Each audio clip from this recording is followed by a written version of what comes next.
eu sou o Márcio Santos e estamos aqui de volta com o seu videoblog sobre avaliação física. Isto dá, isto não dá. Nosso assunto de hoje vai falar sobre uma etapa importante do processo de montagem da sua estrutura de trabalho como avaliador físico ou da estrutura de trabalho da sua equipe no departamento de avaliação física dentro da empresa. Nós vamos falar hoje a respeito dos critérios que são divulgados e que muitas vezes confundem mais do que ajudam você a definir quais são os testes importantes para que você atinja os seus objetivos no momento da periodização, no momento da prescrição.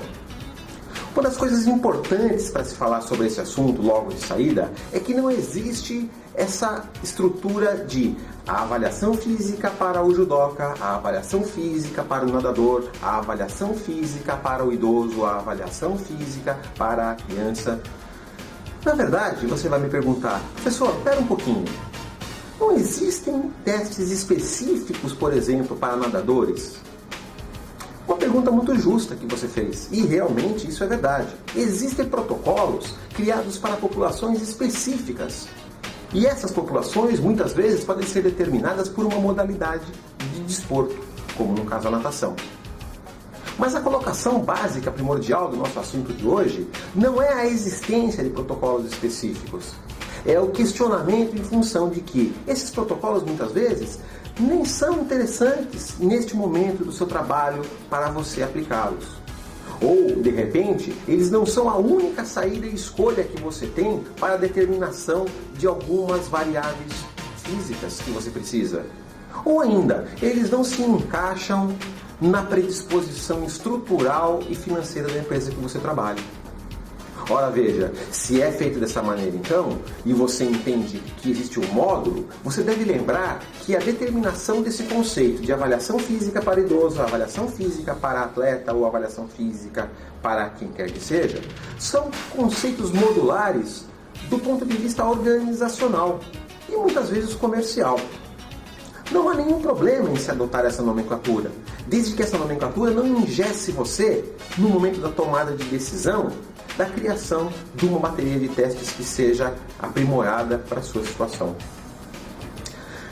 Vamos falar então de 3 procedimentos simples e básicos que você pode tomar como referência para que você elabore efetivamente a bateria eficiente para a sua situação.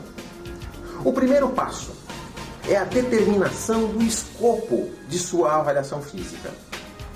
Determinar o escopo da avaliação, bateria de testes da sua avaliação física, na verdade, é determinar se ela vai agir do ponto de vista experimental ou do ponto de vista instrumental. Uma bateria no escopo experimental, ela se destina a responder questões muito específicas, colocadas no limite do conhecimento de algum elemento já determinado dentro da literatura.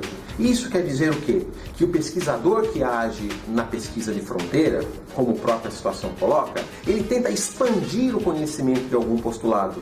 Ele tenta responder de uma maneira mais completa algumas determinações científicas. Poucas vezes vocês vão trabalhar com isso de uma maneira aplicada no cotidiano, com exceção daqueles que trabalham efetivamente em pesquisas de fronteira.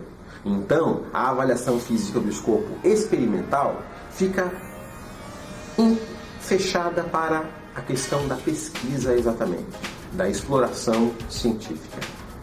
Na outra mão, então, nós temos a avaliação física instrumental, conceito que vocês já ouviram algumas outras vezes aqui no nosso blog. E o que a avaliação física no escopo instrumental tem a oferecer? A avaliação física instrumental tem como principal objetivo a aplicação de modelos matemáticos já constatados inferencialmente. A avaliação física instrumental tem como principal objetivo fornecer elementos para a tomada de decisão. Elementos os quais fazem parte da sua projeção e do seu roteiro de atitudes.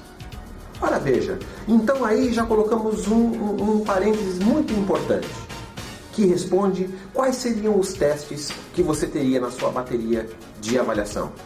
Se a avaliação instrumental tem que lhe fornecer respostas para que você tome decisões específicas.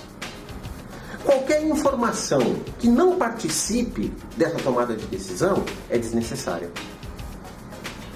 O paradigma de quanto mais informação melhor, efetivamente não se aplica à avaliação instrumental. Porque informação em excesso vai fazer com que você tenha um dispêndio de tempo excessivo, o que não combina com a tua situação de atuação junto ao seu cliente. Vamos pensar um pouquinho. Quando você fala em teste, por si só, o conceito já é estressante para o seu cliente. Agora, junte isso à superexposição física, a questão do desconhecimento do que vai acontecer. E, em alguns casos, somado à curiosidade do porquê tudo aquilo está acontecendo, quanto mais tempo a sua bateria de testes durar ou demorar, mais esse índice de ansiedade se multiplicará, trazendo desconforto e ineficiência ao seu processo. Então, em avaliação física e instrumental, quanto mais objetivo, quanto menor o tempo destinado, mais eficiente é o seu processo. A segunda diretriz importante tem a ver com a questão da elaboração da meta ou da base do seu protocolo de testes, ou seja, da sua bateria de testes. Ao contrário do que nós pensamos, você deveria começar a elaborar sua bateria de testes não necessitando implementar um elemento modular. Eu vou avaliar judocas, então vou procurar a existência de avaliação para judocas. Não. A sua bateria de testes deveria ser elaborada já começando com uma pergunta. Quais são os elementos que têm impacto positivo e impacto negativo no projeto que eu propus ao meu cliente? Em outras palavras, quais são os fatores que podem colaborar e quais são os fatores que podem atrapalhar o desenvolvimento da minha linha de raciocínio e efetivamente da periodização crescente que é o objetivo para o meu cliente. Então nós vamos entender que estes elementos de impacto negativo são os elementos que vão determinar o quanto você vai ter que desviar o seu caminho para coletar, ou seja, para criar no seu cliente as qualidades necessárias para que ele desenvolva o trabalho proposto por você. Um exemplo típico: você tem um cliente que tem como meta participar de uma maratona. E numa análise do processo de mobilidade desse seu cliente, você percebeu que a movimentação de quadril dele é um fator de impacto negativo.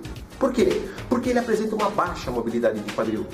Essa baixa mobilidade de quadril, com certeza, vai impedir uma grande eficiência mecânica na passada.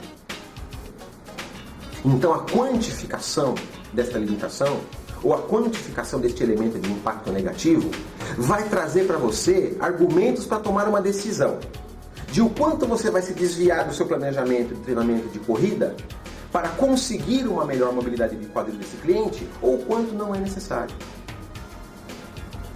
De um outro lado, temos os elementos de impacto positivo. Por exemplo, testes de avaliação de ritmo podem dizer para você o quão ritmado ou o quão evoluído é esta característica ritmo no seu cliente.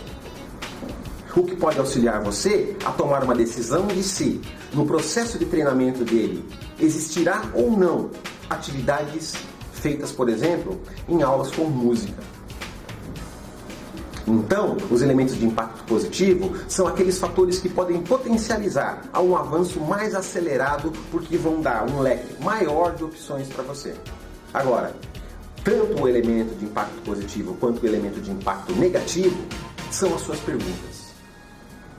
Qualitativamente, quais são? Quantitativamente, quais são? Para responder essas questões, vão existir os seus testes de avaliação. Esses testes de avaliação, então, vão compor a bateria de respostas que você tem que ter para tomar a decisão correta.